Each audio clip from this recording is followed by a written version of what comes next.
सर्वप्रथम सर्व स्वामी भक्तांचे पुन्हा एकदा खूप खूप मनापासून स्वागत आहे. स्वामी भक्तांनो, आज आपण मुंबई येथील रहिवासी असलेल्या रेखाताईंचा खूप रोमांचक असा अनुभव त्यांच्याच शब्दामध्ये बघणार आहोत. जो भाग्यवान असेल तोच हा अनुभव आज ऐकणार आहे. चला तर मग या अनुभवाला सुरुवात करूया. तत्पूर्वी चॅनलवर नवीन असाल तर लगेच सबस्क्राईब करा. एक कमेंट आणि लाईक केल्याबद्दल मनापासून खूप खूप धन्यवाद. आणि तुम्हाला देखील असेच अनुभव असतील तर आपल्या डिस्क्रिप्शन बॉक्समध्ये व्हॉट्सअप ग्रुपला जाऊन तुम्ही तुमचा अनुभव शेअर करू शकता. ताई म्हणतात, सर्वप्रथम सर्वांना श्री स्वामी समर्थ. अनंत कोटी ब्रह्मांड नायक राजाधिराज योगीराज परब्रह्म भगवान श्री स्वामी समर्थ महाराज यांच्या चरणी कोटी कोटी प्रणाम. स्वामी भक्तांनो, आज मी तुम्हाला जे काही सांगणार आहे त्यातील एक एक शब्द हा खरा आहे. मी मुंबई येथील रहिवासी आहे. माझे जे काही माहेर आहे ते पुणे आहे. आम्ही तिघेजणे भावंड, माझी बहीण, मी आणि माझा भाऊ असं आमचं छोटंसं कुटुंब. माझे वडील हे शिंपी काम करायचे, त्यामुळे त्यावेळेस फार कमी पैसे मिळत असायचे घर खर्चासाठी. आणि घर चालवण्यासाठी माझी आई मग दुसरा देखील काम करायची. हातभार माझ्या वडिलांना लावायची. ब्लाऊज शिवणे, त्यानंतर कुठे काही काम भेटलं तर ते काम जाणे. तिने कामाची कधीच लाज बाळगली नाही. कुठल्याही कामाला ती जायची आणि पैसे आमच्यासाठी घेऊन यायची. त्याचमध्ये ती महाराजांची खूप निस्सीम भक्त. ती महाराजांची खूप सेवा करायची. आईला सेवा करताना आम्ही लहानपणापासून बघितलं. त्यानंतर पण म्हणतात ना, एखाद्याच्या जीवनामध्ये दुःख सुरू झाले तर ते थांबायचं नावच घेत नाही. कितीही सेवा केली, काही केली तर दुःख एका पाठोपाठोमाग एक चालूच असतं. तसंच माझ्या आईसोबत देखील घडत होतं. काय झालं की वडिलांचा जिथे माझे वडील कामाला होते तिथे त्यांना फार काही पैसे नव्हते. त्यामुळे त्यांचा सर्वांचा आंदोलन करण्यात आलं. आंदोलन झालं तर ते सर्व काही कामावर ते ठप्प बंद पडलं. त्यामुळे माझ्या वडिलांची नोकरी गेली. आता नोकरी गेल्यानंतर मग आता काय करायचं, उदरनिर्वाह कसा. माझ्या आईने जे साठवलेले पैसे होते, थोडे थोडे पैसे करून तिने सर्व काही साचून ठेवलेलं होतं. त्याच्यामध्ये आमचा उदरनिर्वाह चालू होता. आई मोलमजुरी करायची, वडील भाजीपाल्याचं सर्व काही बघत होते. त्यानंतर काय झालं स्वामी भक्तांनो, माझ्या आईने आमच्या लग्नासाठी, पुढे शिक्षणासाठी पैसे लागतील म्हणून तिने खूप सारे सोनं नाणं थोडं थोडं करून जमा केलेलं होतं. थोडे पैसे साचले की ती सोनं करत असायची. जे काही तिला भाजीपाल्यासाठी पैसे मिळायचे त्याच्यातून ती उरवायची आणि घरामध्ये अशीच कशाचीही डाळी वगैरे करून भाजी करायची. पण तिने भाजीपाल्याला देखील जास्त काही पैसे कधीच खर्च केले नाही. इतक्या काटकसरीने माझ्या आईने संसार केला होता. त्याचमध्ये महाराजांची साथ, महाराजांचा तिचा असलेला विश्वास हा प्रचंड होता.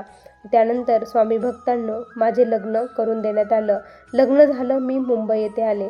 मी महाराजांना, माझ्या आईने लग्नामध्ये मला महाराजांची मूर्ती हातामध्ये ठेवली आणि म्हटले की आमच्याकडे यानंतर तुझ्यासाठी काहीच नाही, फक्त ही स्वामींची मूर्ती आहे, ही मी तुला देते. हिचा पूजा कर, हिची सेवा कर, हे तुला कधीच काही कमी पडू देणार नाही. तुझं सर्व काही चांगलं यांच्यापासूनच होईल, असं आईने सांगितलं. आणि मग मी महाराजांची मूर्ती घरी घेऊन आले. माझी इकडे सेवा सुरू झाली होती. असंच काय झालं, खूप उन्हाळ्याचे दिवस होते. माझी बहीण हॉस्टेलला होती, भाऊही शिकायला लांब. माझे आईवडील दोघंच तिथे राहत होते. उन्हाळ्याचे दिवस होते आणि मला प्रचंड ताप भरलेला होता. मी आजारी होते. त्यामुळे माझी आई मला भेटण्यासाठी इकडे माझ्याकडे आली. माझ्याकडे आई आली. आई वडील मुक्कामी राहिले. सर्व काही व्यवस्थित हे झालं. त्यांचं पाहुणचार वगैरे केला. आईला ठेवायची इच्छा होती वडिलांची, पण मी म्हटलं की तुमचे जेवणाचे त्रास होईल तुम्हाला, इथे सर्वजण आहे, काही नका ठेवू आईला, तुम्ही घेऊन जा. मी असं माझ्या वडिलांना बोलले. माझे आई वडील हे घरी गेले. घरी गेल्यानंतर आईने जे काही बघितलं त्यानंतर तिला काय करावं तेच कळत नव्हतं. कारण आमच्या घराचं लॉक तुटलेलं होतं. आमच्या घरामध्ये चोरी झालेली होती आणि आईने जे काही जमापुंजी केलेली होती, खूप सारं सोनं तिने ते ठेवलेलं होतं, पैसे, ते सर्व काही चोर घेऊन गेले होते. ते दृश्य बघून तिला काय करावं तेच कळेना. आई देखील आजारी पडली. ती अंथरुणावरतीच राहिली. तिने अंथरूण धरून ठेवलं. मी एवढं करते, एवढं सर्व करते, तरी माझ्याच बाबतीत असं का बरं होतं, महाराज माझ्याकडे लक्ष देत नाही, असं ती म्हणून खूप नाराज झाली. त्यानंतर ती महाराजांपुढे खूप रडली. तिने दुसऱ्या दिवशी उठून महाराजांची मूर्ती पाण्यामध्ये ठेवली. की तुम्ही घरात असताना हे कसं झालं? तुम्हाला माहीत आहे मी किती कष्टाने हे कमवले आहे.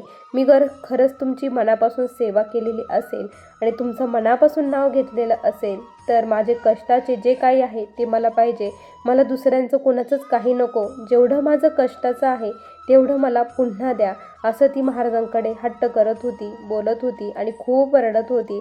आम्ही तिला सर्वांना खूप समजावून सांगितलं की अगं, एकदा चोरी झालेली कधी भेटतं का? कधीच भेटत नाही. तू असं वेड्यासारखं करू नको. आपल्या घरात सर्व काही व्यवस्थित आहे तेच खूप आहे. तुम्ही सुखरूप आहात. जर तुम्ही घरी असताना काही झालं असतं तर मग काय केलं असतं?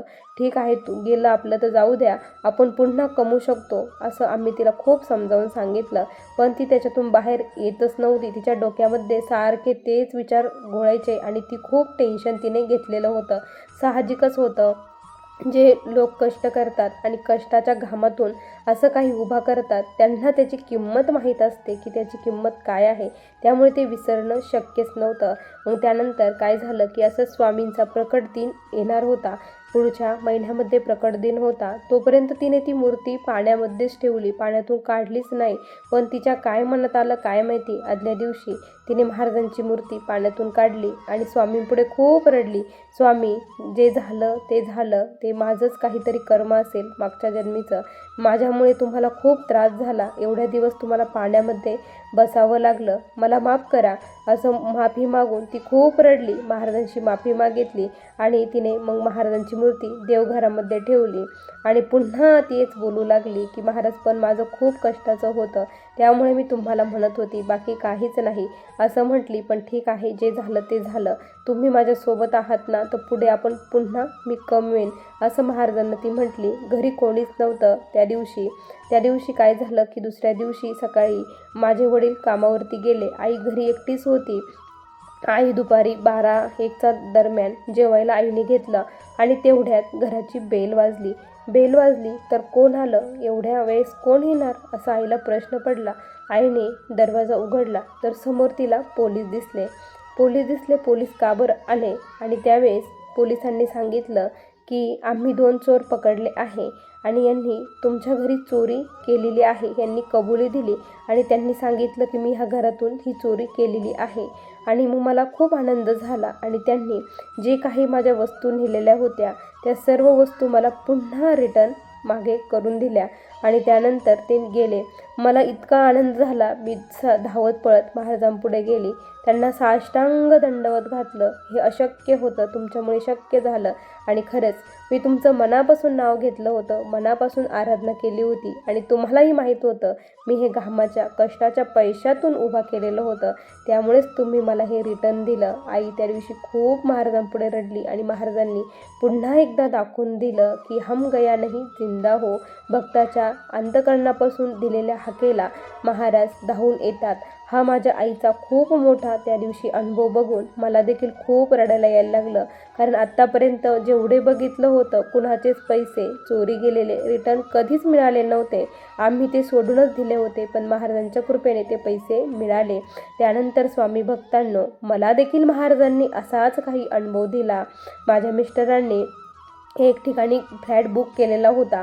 आमचे सर्व काही पैसे वगैरे हप्ते तिथे चालू होते. पण त्या दिवशी काय झालं की नेमकी आमचं पेमेंट झालेलं नव्हतं आणि हप्ताही येत नव्हता. आणि मग आम्ही काय करायचं? हप्ता भरण्यासाठी कुठून पैसे येणार? कुठेच काही उपाय सापडत नव्हता. मी मिस्टरांना बोलले की होईल सर्व व्यवस्थित, स्वामी आहेत. त्यावेळेस माझे मिस्टर जोरात मला रागवले की काय तुझे स्वामी आणून देणार आहेत का? 10,000 रुपये स्वामी तुला देणार आहे का? काय सारखं स्वामी स्वामी करते, असं म्हटले. त्यावेळेस मला खूप वाईट वाटलं की हे असं का बरं मला ओरडले, बोलले, कारण तेही खूप टेन्शनमध्ये होते, त्यामुळे ते बोलले. पण ठीक आहे, माझं दिवसभर श्री स्वामी समर्थ या मंत्राचा जप चालू राहिला. संध्याकाळपर्यंत हप्ता नाही भरला तर तो बाउन्स होणार होता, बाउन्सिंग चार्जेस लागणार होते. त्यामुळे खूप टेन्शन. मिस्टरांनी सर्वकडे प्रयत्न केले पण कुठेच त्यांना काहीच मदत मिळत नव्हती. संध्याकाळ झाली आणि 7 वाजता आम्ही सर्वजण बसलो. दिवसभर एकच प्रश्न माझ्या मनामध्ये घोळत होता की काय तुझे स्वामी 10,000 रुपये आणून देणार आहात का? असा प्रश्न माझ्या मनामध्ये दिवसभर येत होता. महाराजांचं नामस्मरण चालू होतं. आम्ही जेवायला बसणार तेवढ्यात घराची बेल वाजली. बेल वाजली. ह्यावेळेस कोण आलं तर आम्ही काय केलं की दरवाजा उघडला तर समोर 2 व्यक्ती उभे होते आणि ते म्हटले की आम्हाला कळालं आहे की तुमचा फ्लॅट हा रेंटनी देण्यासाठी आहे, तर आम्हाला खूप गरज आहे, आम्हाला नाही म्हणू नका. आम्हाला कळालं आहे, आम्ही फ्लॅट देखील बघून आलो आहे, आम्हाला फ्लॅट आवडला आहे आणि आम्हाला ते फ्लॅट रेंटनी द्या असं त्यांनी खूप विनवणी केली आणि ते म्हटले की आम्ही ॲडव्हान्स देखील आणलेला आहे. तर मी विचारलं किती ॲडव्हान्स आणला तुम्ही? त्यांनी माझ्या हातावरती पैसे ठेवले आणि म्हटले की हे 10,000 रुपये आम्ही ॲडव्हान्स आणला. त्यांच्या तोंडातून जे शब्द ऐकले 10,000 रुपये, डोळ्यातून माझ्या आपोआप अश्रू यायला लागले. माझ्या प्रश्नाचं उत्तर मिस्टरांनी रागून केलेल्या उद्गाराविषयी महाराजांनी त्यांना दाखवून दिलं की माझे स्वामीच मला देणार आहेत. स्वामींनी करेक्ट 10,000 रुपये संध्याकाळपर्यंत माझ्या हातावरती आणून ठेवले. मी मिस्टरांच्या हातावर दिले. बघा, स्वामींनी 10,000 रुपये आणून दिले. मिस्टरांना देखील त्यांची चूक कळाली की नाही, खरंच महाराज आहेत आणि तेव्हापासून माझे मिस्टर स्वामींच्या सेवेमध्ये आले. ते देखील स्वामींची सेवा करू लागले. आणि असंच एकदा काय झालं स्वामी भक्तांनो की खूप दिवस झाले अक्कलकोटला जाणंच होत नव्हतं. महाराजांचं बोलावणं येतच नव्हतं, पण सर्व काही व्यवस्थित झालं होतं. मुलांना सुट्ट्या लागल्या होत्या. असंच प्लॅनिंग केला की आपण आता अक्कलकोट दर्शनासाठी जाऊया म्हणून. असं मी मिस्टरांना म्हटले. मिस्टर म्हटले ठीक आहे, तुझी इच्छा आहे तर आपण जाऊया. मग आम्ही आमच्या गाडीने जाण्यासाठी निघालो. घरून आम्ही भाजीपोळी घेतली, सोबत आई वडिलांना देखील घेतलं. सर्वांनी खूप छान आनंदात आम्ही तिथे पोचलो. सर्व काही व्यवस्थित, प्रवासही खूप छान झाला. कुठलाच प्रॉब्लेम आमच्या प्रवासामध्ये महाराजांनी येऊ दिला नाही. एकदम व्यवस्थित प्रवास झाला. त्यानंतर स्वामी भक्तांनो, मला तेथील प्रसाद घेण्याची फार इच्छा होती, पण प्रचंड गर्दी होती आणि ह्या गर्दीमध्ये कसं घुसायचं? मिस्टर म्हटले मुलं खूप थकलेले आहे आणि आता नको, आपण बाहेरच इथे जेवण करूया. आम्ही शेंगदाण्याची चटणी, पराठे वगैरे खूप करून घेतले होते, त्यामुळे हॉटेलला न जाता आपण इथेच बसूया. पण माझ्या मनात एकच की आपण एका जणाला तरी प्रसाद मिळाला असता तर सर्वांना थोडा थोडा प्रसाद मिळाला असता. महाराजांचा प्रसाद म्हणजे खूप मोठी गोष्ट आहे असं मनामध्ये लागून लागलं होतं की महाराज इथपर्यंत येऊन तुमचा प्रसाद मिळत नाही. मग आम्ही तिथेच बाहेर अन्नछत्राच्या बाहेर जे हे आहे शेड टाकलेलं आहे त्यांनी, तिथेच गोल राऊंड केला. ते गाई वगैरे तिथे आहे, चित्र वगैरे महाराजांच्या मोठ्या मूर्तीच्या मागच्या बाजूला. मग आम्ही तिथेच गोल राऊंड केला आणि तिथेच जेवायला बसलो. प्रसाद मात्र तिथे काही ते म्हटले की तुम्हाला घ्यायचं असेल, हे करायचं असेल तर तुम्ही रांगेमध्ये लागा मग घ्या. पण मुलं म्हटले नाही, आम्हाला नाही करायचं, कारण झोपायचं आहे. सर्वांना खूप झोप येत होती. मग आम्ही बसलो. तेवढ्यात काय झालं की एक उंच अशी सफेद कपडे घातलेली, जे कामगार असतात त्यांचे कपडे जसे असतात तसे कपडे घालून आले एक व्यक्ती. त्यांच्या हातामध्ये एक पिशवी होती आणि ते आमच्याकडे बघत होते. आम्ही सर्वांचे जेवण झाले, 2 पोळ्या शिल्लक राहिल्या.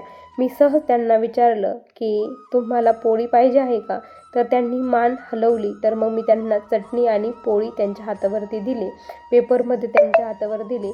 त्यानंतर मग त्यांनी काय केलं की पिशवीतून हात घातला आणि आम्हाला काय केलं त्यांनी गूळ आणि फुटाणे काढले आणि तुम्हाला महाराजांचा प्रसाद पाहिजे होता ना, तर धरा महाराजांचा प्रसाद असं ते म्हटले आणि माझ्या हातावरती त्यांनी ते ठेवलं. आता ते माझ्या मागच्या बाजूला होते आणि मग मी थोडं पसारा हे करायला लागले आणि 2 मिनिटांनी बघितलं तर म्हटलं यांनी जेवण केलं की नाही, ते बाबांनी पोळी खाल्ली की नाही म्हणून बघावं. म्हणून मी मागे बघितलं तर ते बाबा मला कुठेच दिसेना. सर्वत्र शोधलं पण ते कुठेच दिसेना. आणि मग मी तिथे विचारलं आणि यांनाही विचारलं तर ते म्हटले मी लक्ष दिलं नाही, बघितलं नाही. मग तो प्रसाद आम्ही सर्वांनी घेतला आणि म्हटलं खरंच माझी मनापासून इच्छा होती की महाराजांचा प्रसाद घ्यावा, प्रसाद भेटावा आणि साक्षात महाराजच प्रसाद घेऊन आले. आणि मग क्लिक झालं की त्यांना कसं माहिती की आपल्याला प्रसाद पाहिजे होता, मला प्रसाद पाहिजे होता स्वामींचा म्हणून. मग कळालं की ते महाराजच होते आणि महाराजांनी प्रसाद दिला. आम्ही सर्वांनी ते गूळ फुटाणे खाल्ले आणि खूप आनंदाने सर्व प्रवास आमचा पुन्हा झाला. महाराजांनी पुन्हा एकदा आम्हाला दाखवून दिलं की आम्ही तुमच्या सोबत आहे. माझ्या सेवेमध्ये राहा, माझं नाम घेत राहा, कर्म चांगले ठेवा, मी तुमच्या क्षणोक्षणी सोबत आहे, भिवू नकोस, मी तुझ्या पाठीशी आहे. या वाक्याची प्रचिती पुन्हा एकदा महाराजांनी आम्हाला करून दिली. आणि विशेष म्हणजे ज्यावेळेस आम्ही अक्कलकोटवरून घरी आलो, घराचा दरवाजा उघडला, आमच्या घरामध्ये प्रचंड चंदनाचा सुगंध येत होता. प्रत्येकजण म्हणत होता घरामध्ये किती छान सुवास येत आहे. आता आम्ही घरी नसल्यामुळे अगरबत्ती वगैरे काहीच लावलेली नव्हती, तरी देखील घरात इतका छान वास येत होता की मग स्वामींनी पुन्हा दाखवून दिलं की मी अक्कलकोट आणि तुमच्या घरामध्ये प्रत्यक्षात वास करत आहोत. अक्कलकोटला येण्याचा अट्टहास करू नका, मी तुमच्या घरामध्येच बसलेलो आहे. फक्त तुम्ही मनापासून माझी आराधना करा, सेवा करा, मी तुम्हाला दर्शन नक्की देणार. स्वामी भक्तांनो, असे मला आलेले हे स्वामींचे आत्तापर्यंतचे अनुभव होते. श्री स्वामी समर्थ. बघा स्वामी भक्तांनो, किती सुंदर अनुभव आहे ताईंचे. तुम्हाला हे अनुभव कसे वाटले नक्की कमेंटमध्ये कळवा. पुन्हा भेटूया अशाच सुंदर अनुभवासोबत. तोपर्यंत सर्वांना श्री स्वामी समर्थ. जय जय स्वामी समर्थ. श्री गुरुदेव दत्त.